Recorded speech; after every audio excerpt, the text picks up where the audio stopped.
what's up you guys? How you doing? My name is Kylie if this is your first time here, and today we are continuing with my Harry Potter series, and today we are talking about Harry Potter and the Chamber of Secrets. As you can see today, I am rocking my Hogwarts sweater. I think, well, this might not be a sweater. This might be more of like a pajama shirt. I'm not sure. I found it brand new at a Goodwill for $6 and it was one of the best things I ever bought. Before we get into it, I just want to mention my Patreon. That'll be linked down below. If you join my first tier, you get early access to all of my content. If you join the second tier, you get all my extra bonus content. So Harry Potter and the Chamber of Secrets came out in 2002. It received an 82% on Rotten Tomatoes, and here's the synopsis. An ancient prophecy seems to be coming true when a mysterious presence begins stalking the corridors of a school of magic and leaving its victims paralyzed. With all of my reviews, I do a fun facts portion of the video, then I get into my spoiler-free thoughts, and then I do a more spoiler-filled breakdown at the end, and it usually includes some fun facts that contain spoilers as well. But disclaimer for this video and every other video in my Harry Potter franchise series, there is too much to talk about. I want to talk about all of it, but I'm sure there's going to be so much that I leave out. So whatever I forget to mention, please comment down below because I do always do a series wrap-up at the end where I respond to all of your comments. Apparently, it was Jason Isaac's idea for Lucius Malfoy to sport very long blonde hair and a walking stick. He originally was not supposed to have long hair, but Jason Isaacs requested this so that he would be more distinguished from his son Draco because they both have bleach blonde hair. And to keep the long hair from falling into his face, he had to keep his head tilted back, and so this upturned nose kind of look added to the snobbiness of his character. It makes him appear even more as though he is looking down on everyone. At first, the director, Chris Columbus, was not sure about these character changes, but it was Daniel Radcliffe who commented on these changes and said that they were really cool, and so they just went with it. Shirley Henderson, who plays Moaning Myrtle, is actually 37 years old, making her the oldest person to play a Hogwarts student. Sadly, Richard Harris, who played Professor Albus Dumbledore, died just a few weeks before this movie's release. Chris Columbus also instructed the cinematographer to bring a much darker feel to this movie, and you'll notice that the sets in this movie were lit with more subdued lighting, and the color palette as well was much more desaturated. These changes would continue with the entire franchise, with every movie becoming increasingly darker. I said that in my last review. To anyone that is new in this franchise, the first couple movies feel like children's movies, but by the time you get to even the Order of the Phoenix, these movies are dark. During production, Emma Watson is said to have frequently brought her pet hamster on set. Unfortunately, Millie, the hamster, passed away shortly after shooting began. The set department crafted a specially made coffin. It had a velvet interior, it had Millie written on the top of it, and Emma Watson was quoted saying, "I don't think that a hamster has ever had a better send-off." At first I thought, this can't be true, but then I remembered they're 11 years old. Of course this is true. The animatronic phoenix that was used to portray Fox in this movie was so realistic that apparently Richard Harris thought that it was a real bird when he first saw it. This is why we use practical effects, because that bird did look good. Full-size models replaced the cast members in scenes where their characters had been petrified. And I never knew this next one, but Eddie Redmayne, who stars in Fantastic Beasts, auditioned for the role of Tom Riddle. During the shoot, the part of Dobby was played by a ball on a stick. And finally, one of my favorite yet grossest fun facts is that nurses were drafted on set when the young members of the cast got hand lice. Okay, getting into my spoiler-free thoughts. So this movie is a definite step up from the first in terms of the creatures we see, the plot, the Chamber of Secrets, the relationships, and the development of the characters. Everything gets better, and I almost want to call this movie a creature feature. I would say arguably that it is one, and that is one of my favorite subgenres of horror, of sci-fi, of fantasy. I love creature features. So let's first talk about some of the characters we were introduced to in this movie because some of them are creatures. One, this girl. Yes, the Whomping Willow. A recurring character that deserves more recognition. On that note, we love the Weasley's car as well. Now, Moaning Myrtle, she was cast perfectly, like the perfect person to play Moaning Myrtle. However,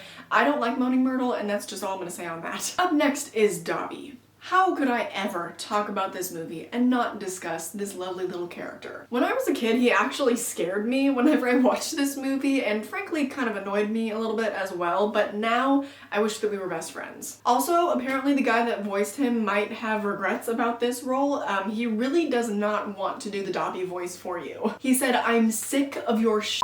I'm not doing the Dobby voice anymore." But he's an incredible character nonetheless and an amazing creature concept. Now up next is Mr. Lucius Malfoy. Wow. I don't think that another actor could have nailed his cadence the way that he speaks so well. It's this weird, silky, snake-like Dumbledore. It's so quiet and soft, but also so venomous. And also with how he chose his character look, I appreciate him so much more. Because I literally could not imagine him without his sheet of silky white blonde hair and his walking stick with his little wand, a little, you know? And in the first few movies that he appears in, I think he is one of the best movie villains of all time. Up next, of course, we have to talk about Mr. Arthur Weasley. I love how blasé he is about his sons getting in trouble. I love how obsessed he is with muggles, because that character trait of his curiosity is sort of a mirror of us and our curiosity of the wizarding world. Like, we're so fascinated by wizards and the world that they live in, and there's someone within that world that's curious and wants to know about us and the world we live in. I don't know, it's just so cute. It just makes me feel good that as a muggle, a wizard would be so interested in my life, okay? It just makes me feel better. But speaking of him, I mentioned in my last video that I would get more into this. I really resent that the filmmakers made the Weasleys look so dirty whenever possible. I know that traveling by Floo powder is a very common thing in the wizarding world, but in this movie they make it seem like such a poor people thing. Like in Order of the Phoenix at the Ministry of Magic, a ton of people get there via Floo powder and none of them come out looking all dirty like them. The scene with Lucius and that family is so uncomfortable because of how obviously he is looking down on them for not having as much money, you know, for having hand-me-down stuff, for being dirty. I don't know, I just don't like the implication that poor people are dirty. I don't like that they made them look that way. And I wouldn't take issue with this if they hadn't completely abandoned the idea that Floo powder makes you dirty. Because in the Order of the Phoenix, they totally like backtracked on that. Also, I know that a counterpoint to this might be that the fireplaces that they came out of in Diagon Alley were dirty and the ones in the Ministry are just bigger and cleaner. But several questions with that, because they would know that people would travel to Diagon Alley via Floo powder, so why wouldn't they have like designated big fireplaces like they do for the Ministry of Magic? And second, I know that there has to be a spell that cleans you. Like they could just, you know, abracadabra all the dirt off of them. So no matter the rationale behind them being dirty and the people from the Ministry not being dirty, I don't like it. I think there's a way around it. I think that the commentary with that scene is great because anyone that thinks that they are better than others because they have more money than them just suck. And that's extremely evident with the Malfoys, as we see they're obviously the bad guys in this movie. But I just feel like it would have been enough that the Weasleys have secondhand stuff and their clothing might not be the nicest, but also realistically in the wizarding world, they could just fix anything that looks old or torn or used. So the economic food chain of the wizarding world makes little sense as is. I don't know, am I missing something? Like, you would think that as wizards, their need for currency would become obsolete because it's just so easy to steal, just, you know, Accio makeup. So I'm just confused why it's not already a barter-based society, but that is a long tangent. I don't feel like going down that road today. So to wrap that up, Lucius and Arthur, both incredible new characters in this movie. But the last person that I need to discuss today is a Mr. Gilderoy Lockhart. He was just so ridiculous, and I hate that all the girls fawn over him. What does that say about the women in this movie? Especially Hermione, who always sees through people's bullshit.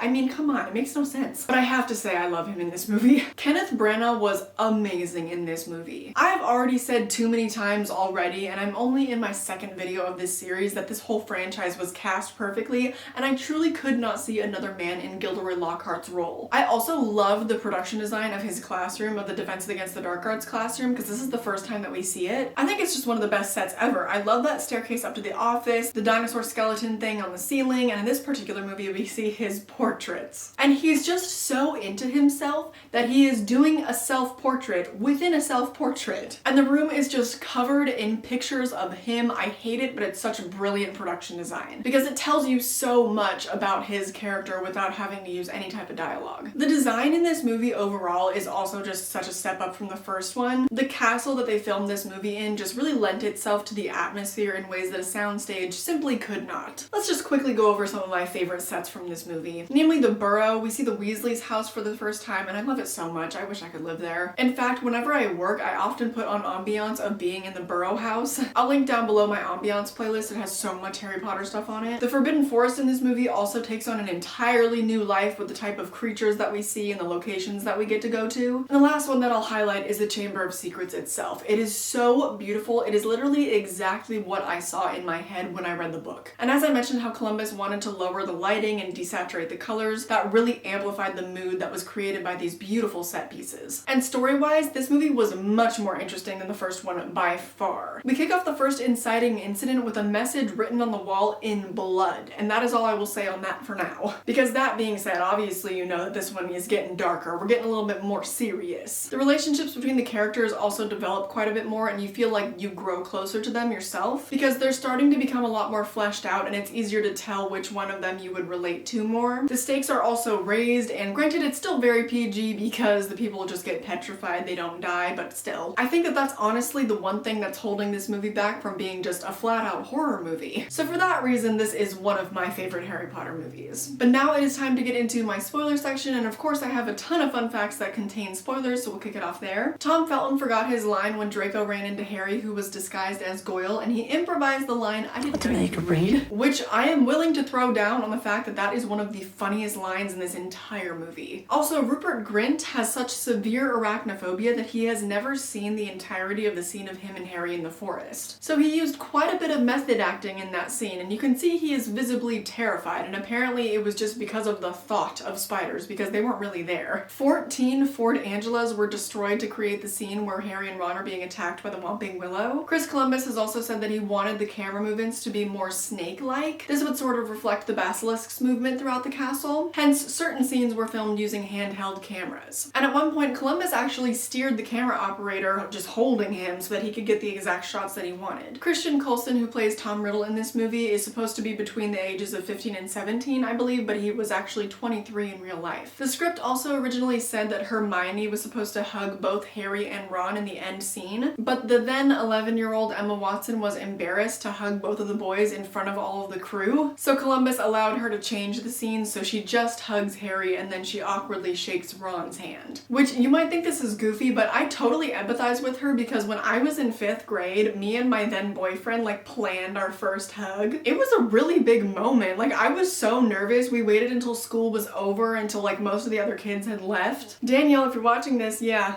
I remember that. When Hagrid charges into Dumbledore's office to defend Harry, he is holding up a dead rooster in his hand. This is in reference to a scene in the book that was cut from the movie in where Ginny had actually strangled all the roosters on campus because the sound of a rooster crow is fatal to a basilisk. Which I totally understand them cutting it out because it is a pretty stupid plot point. I don't really think it was worth mentioning in the movie at all. A rooster crowing can kill a gargantuan snake? Okay. It would also be really gruesome to even suggest that Ginny had been strangling chickens. That's kind of upsetting. Bonnie Wright revealed that she did actually film that scene though, so there is a deleted scene of her strangling chickens. And finally, one of my favorite fun facts, Daniel Radcliffe was required to shave his leg for his final scene with Dobby. You know when he reveals that he's missing his sock? Yeah, that boy is smooth. Okay, so for this one, I'm gonna try my best to kind of follow the plot points, but we're probably gonna go on tangents, I don't know. So I want to start with the scene where Harry gets rescued by Ron and his brothers with the flying car and Uncle Vernon falls out the window. Oh my god. One of the most iconic moments in this entire franchise. And one of my favorite lines of dialogue as well is This scene is what dreams are made of. Every kid wants to escape their mundane life of math homework and get in a flying car with their best friends and go to a place where magic is abundant. That's such a charming thing about this franchise is that every year Harry usually gets to Hogwarts in a little bit different way than the movie before. And of course with this one, they're not actually on the train, they're in the car. That whole thing, it's my favorite. I love this movie so much. Moving on though, I do want to talk about the creatures in this movie because they are phenomenal. First of all, let's talk about Fox. He is so sick, and I'm so surprised that more people in this movie universe don't have phoenix birds. Phoenix birds, I don't know, whatever. It's extremely loyal, it can carry really heavy loads, its tears can heal you, and it never dies because it's always reborn from its own ashes. If I were to have any pet from the Harry Potter franchise, I think it would be a phoenix. But Buckbeak is also the boy. We'll talk about him next week. Next, I know that this is a plant, okay? I know it's a plant, but the mandrakes are hilarious. They crack me up literally every single time that I watch this movie, and every time that Neville faints and the teacher is like, yes, well,